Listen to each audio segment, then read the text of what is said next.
새벽 4시 반 경기도 어느 원룸 골목에 희미한 불빛 하나가 켜져 있습니다. 30대 중반의 한 남성이 졸린 눈을 비비며 휴대전화 화면을 들여다보고 있습니다. 화면에는 월 200만 원 추가 수입 가능이라는 문구가 선명하게 빛나고 있습니다. 그는 오늘도 본업이 끝나고 집에 돌아와 이 화면 앞에 앉았습니다. 월급 300만 원으로는 치솟는 월세와 공과금, 그리고 점점 비싸지는 장바구니 물가를 감당할 수가 없었기 때문입니다. 2025년 9월 기준 대한민국의 부업자 수는 67만 9,367명을 기록했습니다. 2014년 관련 통계가 만들어진 이후 가장 많은 숫자입니다. 더 놀라운 것은 이 수치가 5년 연속 증가하고 있다는 사실입니다. 2021년 56만 9천 명에서 시작된 상승세가 멈추지 않고 있습니다. 왜 이렇게 많은 사람들이 퇴근 후에도 또 다른 일터로 향하는 것일까요? 그 답은 숫자 속에 숨어 있습니다. 최근 5년 동안 직장인 평균 월급은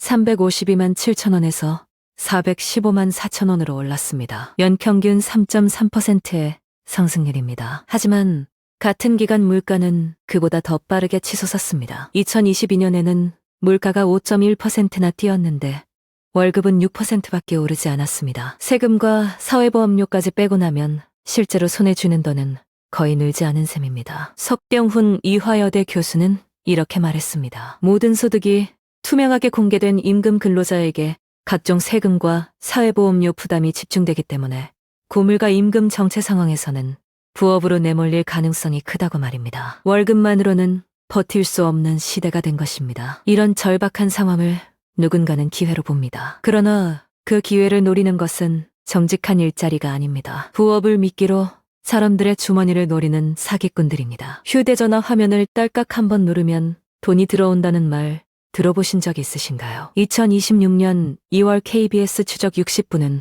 바로 이 딸깍 부업의 실체를 파헤쳤습니다. 최경혜 씨라는 가명의 피해자가 있습니다. 그녀는 어느 날 전화 한 통을 받았습니다. 상품평을 작성해 주시면 수익금을 드리겠습니다. 방법은 간단했습니다. 본인 돈으로 물건을 구매하고 후기를 남기면 원금의 10%의 수익금을 포인트로 돌려받는 것이었습니다. 처음 몇 번은 정말로 돈이 들어왔습니다. 5만 원을 보내면 5만 5천 원이 돌아왔고 10만 원을 보내면 11만 원이 입금되었습니다. 신뢰가 쌓이자 금액이 커지기 시작했습니다. 30만 원, 50만 원, 100만 원. 그리고 어느 순간 출금할 수 있다던 포인트는 화면 속 숫자로만 남았습니다. 출금 버튼을 눌러도 아무 일도 일어나지 않았습니다. 남의 일처럼 느껴졌던 보이스피싱이 그렇게 그녀의 현실이 되었습니다. 건축 전기공사 일을 하는 용대석 씨의 이야기는 더욱 참혹합니다. 그는 유튜브 영상을 시청하고 인증하면 소액의 포인트를 준다는 제안을 받았습니다. 처음에는 정말 소소한 금액이 들어왔습니다. 하루에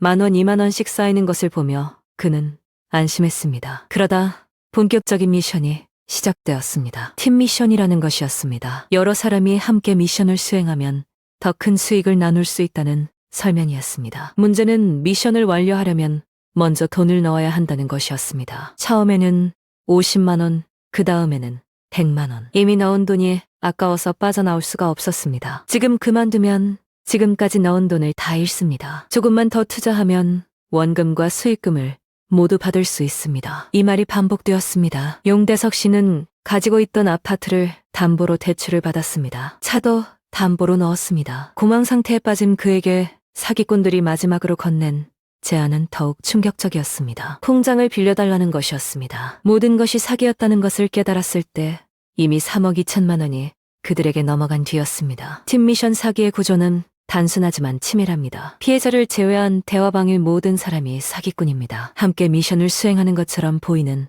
다른 참가자들도 전부 바람잡이입니다. 그들은 역할을 나눠 연기합니다. 누군가는 성공 사례를 자랑하고 누군가는 피해자를 격려하고 누군가는 실수를 유도합니다. 만약 피해자가 실수를 하면 다른 팀원들에게 피해가 간다는 죄책감을 자극합니다. 본인 한 명이 지금 빠지면 다른 팀원들도 전부 수익금을 못 받습니다. 이런 말로 심리적 압박을 가합니다. 이미 투입한 돈과 노력을 포기할 수 없도록 매몰 비용에 대한 불안을 끊임없이 건드립니다. 강효정 씨도 같은 덫에 빠졌습니다. 점점 커지는 미션 금액에 불안해져서 그만두겠다고 말했습니다. 그러자 돌아온 대답은 냉정했습니다. 지금 빠지면 다른 사람들, 돈도 날아갑니다. 죄책감이 발목을 잡았습니다. 은행에서 연락이 왔을 때 그녀는 사기꾼들의 지시대로 아는 동생에게 투자한 것이라고 거짓말을 했습니다. 은행 직원의 설명을 듣고 나서야 모든 것이 거짓이었다는 것을 알게 되었습니다. 추정 60분 제작진은 팀미션 사기에 가담해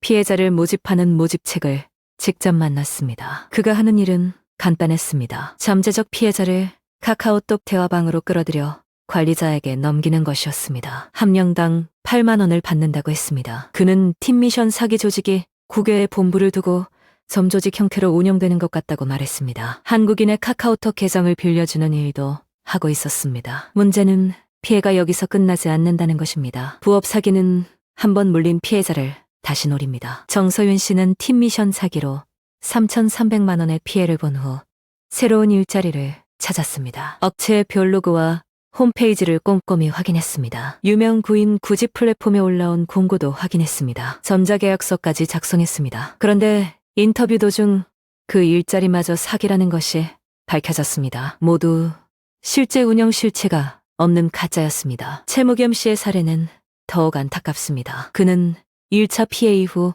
피해 금액을 복구할 방법을 찾았습니다. 인터넷에서 약간의 비용을 내면 사기 피해금을 되찾아준다는 광고를 발견했습니다. 지푸라기라도 잡는 심정으로 의뢰했습니다. 하지만 그것도 또 다른 사기였습니다. 피해 복구를 미끼로 한 2차 사기였던 것입니다. 그는 은행에 연락해 사기 일당의 계좌의 지급 정지를 요청했습니다. 돌아온 대답은 절망적이었습니다. 보이스피싱이 아닌 신종 사기 유형에는 조처할 수 없다는 것이었습니다. 제도의 빈틈 속에서 피해자들은 고스란히 손해를 떠안아야 했습니다. 부업 사기의 또 다른 얼굴이 있습니다. 바로 고액 부업 강의입니다. 월 5천만 원 매출도 가능합니다. 초보자도 쉽게 따라할 수 있습니다. 이런 문구들이 유튜브와 사회관계망 서비스를 가득 채우고 있습니다. 수강료는 200만 원, 300만 원, 심지어 400만 원에 달하기도 합니다. 세상에 쉽게 버는 돈은 없습니다. 누군가 그런 말을 한다면 그 사람이 쉽게 벌려는 것은 여러분의 돈입니다.